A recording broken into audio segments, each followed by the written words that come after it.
Chaque jour, Charles et Carole vous présentent la leçon de l'école du sabbat.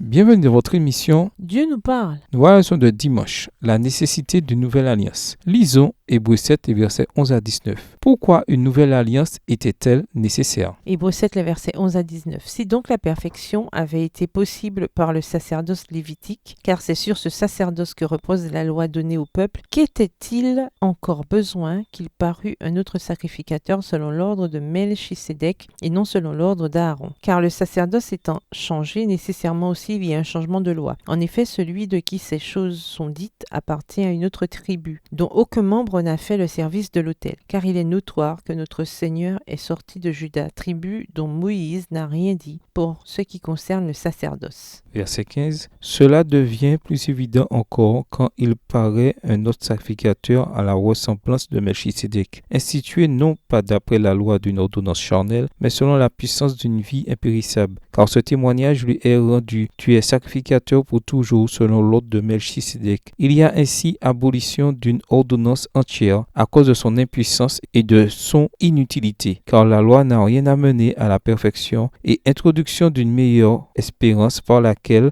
nous nous approchons de Dieu. Selon Hébreux, le fait que Jésus ait été nommé prêtre selon l'ordre de Melchisédek impliquait qu'une nouvelle alliance avait été inaugurée. L'ancienne alliance avait été donnée sur la base de la prêtrise lévitique. Hébreux 7, le verset 11. Les prêtres lévitiques servaient de médiateurs entre Dieu et Israël et la loi excluait tout autre de la prêtrise.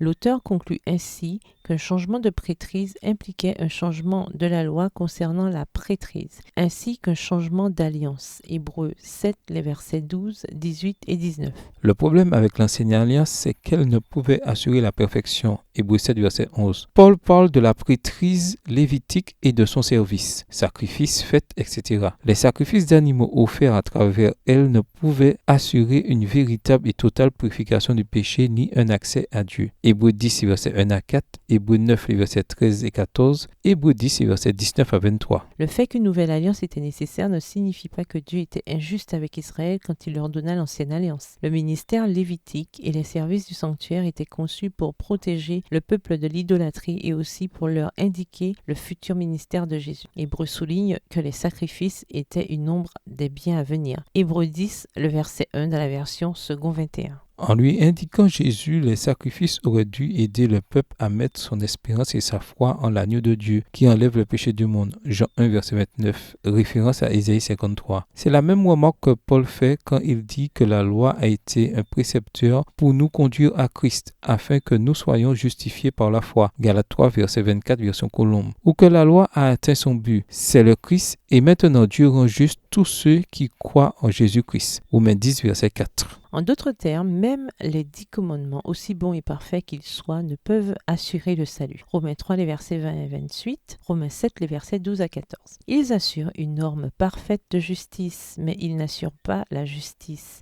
Pas plus que regarder dans un miroir peut effacer les rides. Pour une justice parfaite, nous avons besoin de Jésus pour prendre notre place. Pourquoi la loi ne peut-elle pas nous sauver? Après tout, si nous gardons tous les commandements et que nous les gardons bien et même à la perfection, pourquoi cela ne devrait-il pas nous sauver? Au revoir. Et à demain si Dieu veut.